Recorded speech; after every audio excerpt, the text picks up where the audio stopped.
There's thousands of them out there. You've played a lot of them. It's a bad word at this point. What is it? Early access survival.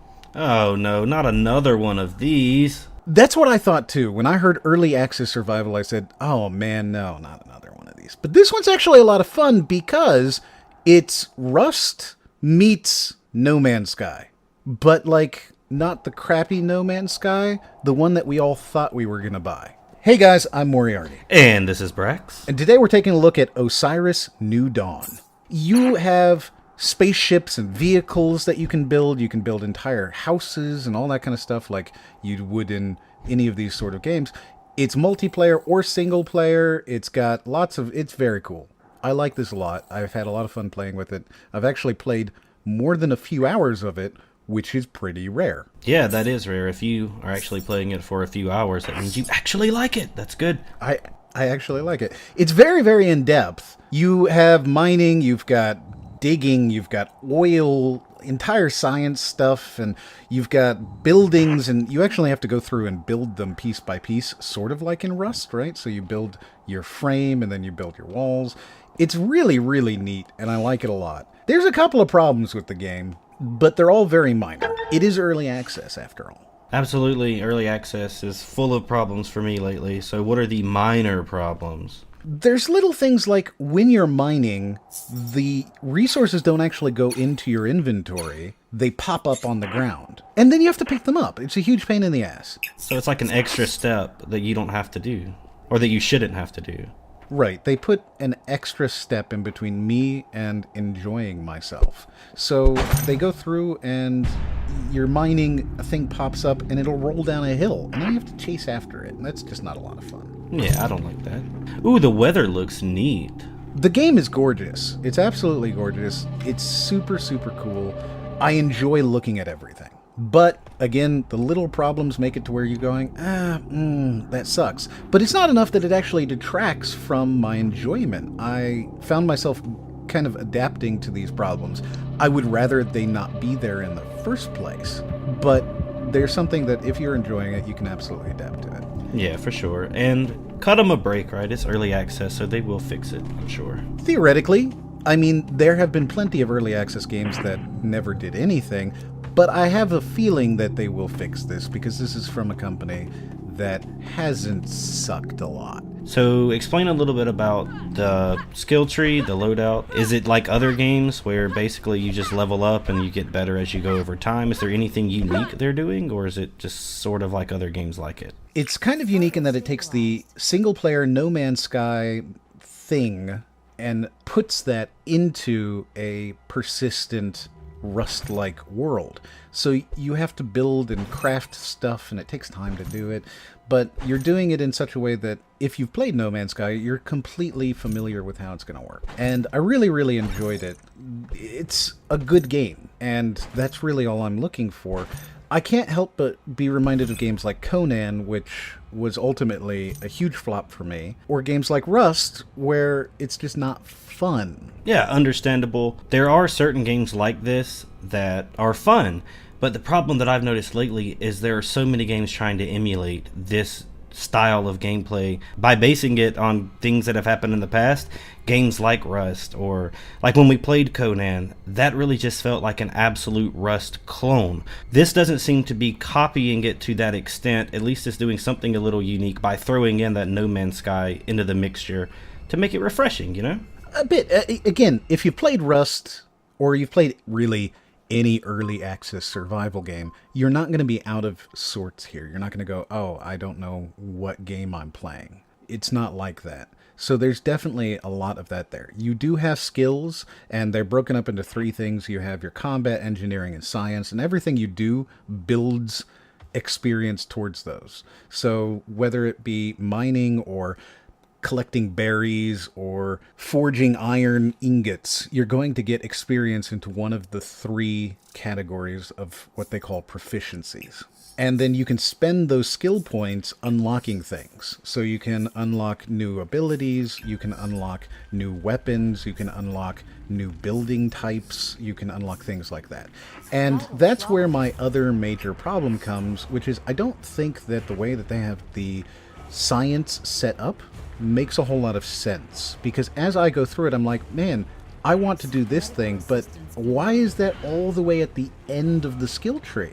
I understand having a giant mecha robot at the end of the skill tree. That makes sense to me. But building a wall is halfway through it?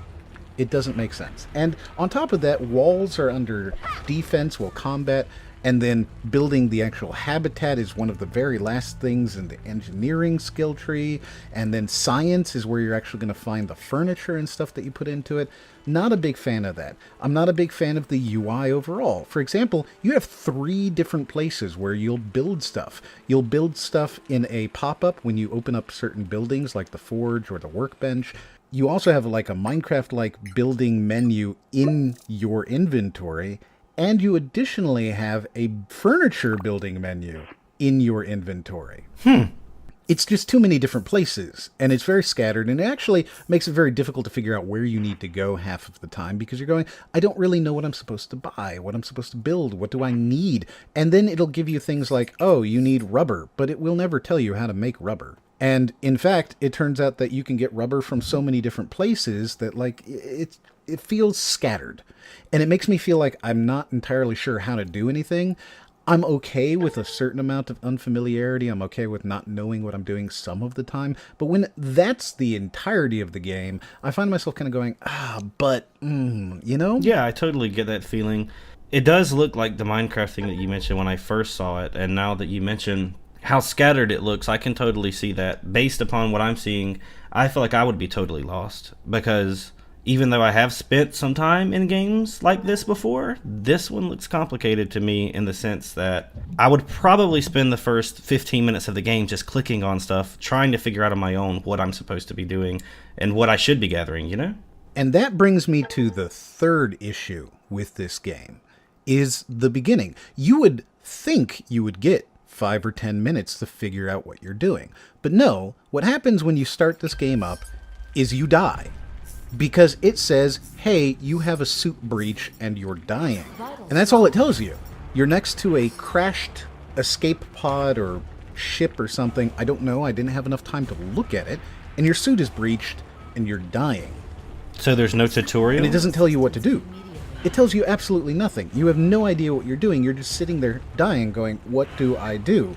And then when you die, you don't have a suit breach anymore, but you also, apparently, lose your early spaceship, you lose all of the early building materials, you lose your first base, because they're all there when you crash. But you don't know any of that. It doesn't tell you. That sucks. I think having you crash while you're dying is just a bad idea.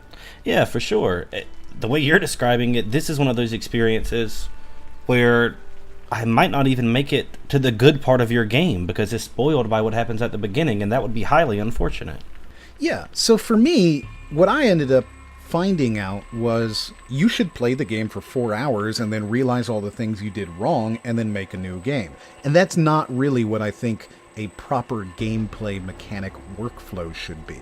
I don't think that you should have to play the game for several hours before you can start playing the game properly. Now, I understand in a Minecraft game or something like that, or even a Conan or a Rust, yes, there is a level of knowledge that you have to build. But that doesn't mean that you should start out the game with everything you need there and die because it's your first time playing. And I did. I died within 30 seconds because you start with a suit breach and you're dying, you run out of oxygen, and then what? Once you're out of oxygen, you're dead. So you're just standing there going, I'm dying and I don't know what to do because this is my first time playing. Well, that's no good at all, but it still looks neat to me, even with your 3 complaints. How much do they want for this game? So the game is $24.99. Its lowest price was $14.99. I think it's worth it at either of those prices, quite frankly, if this is the type of game you're into. So if you see this and you go, oh, you know, I really liked Rust, but I thought that it wasn't exactly fun, and I really kind of wanted No Man's Sky to be good, and I like these kind of spacey science fiction type of games, well then yeah, $25 is a great price. If you look at it and you go, man, you know, I don't know, it might not be worth it at this point, well then wait, it'll go on sale. The lowest price it's been is $15. That's absolutely worth it. The game is fun, and they do release a new patch basically every week, so they're going to continue to update it. I recommend it because I've had fun with it. I've played a lot of hours, and I plan to go back and play it again because I enjoyed it. It's got a couple of issues, and those issues are the types of things that can all be fixed with time. Yeah, I can see that. If they continue to work on the game, it looks like something that I might buy, but at this point, me personally, I don't know if I would pay $25 for it because this isn't necessarily my cup of tea, but I am excited that something out there is trying to give us what No Man's Sky could have been. And this may be a close thing to that, and it really interests me. Well, here's one thing that you want to take into consideration, and that is that this game, unlike a lot of those kind of rusty type of games, has absolutely geared itself around co-op gameplay for you and another person to get into and build a base together, to do combat together, to help each other out, and really build your base out. Think like Astroneer, only a little bit more survival versus building. Okay. I like that. I like the co-op then. I guess I'll buy it then, and I'll force you to play it with me. I would play this with you. That's the thing. Right now, like, I loved Astroneer. Astroneer was a lot of fun. It just had the worst netcode you could imagine, to where when we got me and Crypto and War Owl in a single game, it couldn't even load what was happening for us. We were rubber banding everywhere, and we were playing on a 100 megabit internet connection, so that shouldn't have been happening. But single player, the game was a lot of fun. So this takes that, and it makes it better, theoretically. And if they continue to build on it, and fixing the combat, things like that, that you kind of expect in early access, and especially expect in survival games, make it a little bit more fluid, and make it feel a little bit better. Because right now, the combat, which is mostly melee, feels a little bit kind of like early PUBG, where you feel like you hit the dude, Early, but you missed him. Current PUBG. Current PUBG, then. So it's kind of like that. And that's stuff that I don't hold against the game, because I look at it and I go, you know what?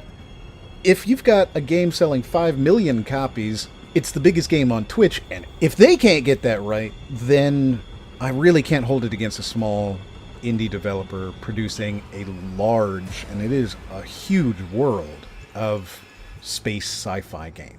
And exploring this world, it's huge, it's massive, it's incredibly cool. So I recommend it. I think it's worth picking up if you're into that kind of game. So that is OSIRIS New Dawn, guys. If you're interested, be sure to check it out on the Steam store. And if you enjoyed this video, be sure to click another one of those videos in your face right now. This has been Brax. And this is Moriarty. And we'll see you guys on the next one.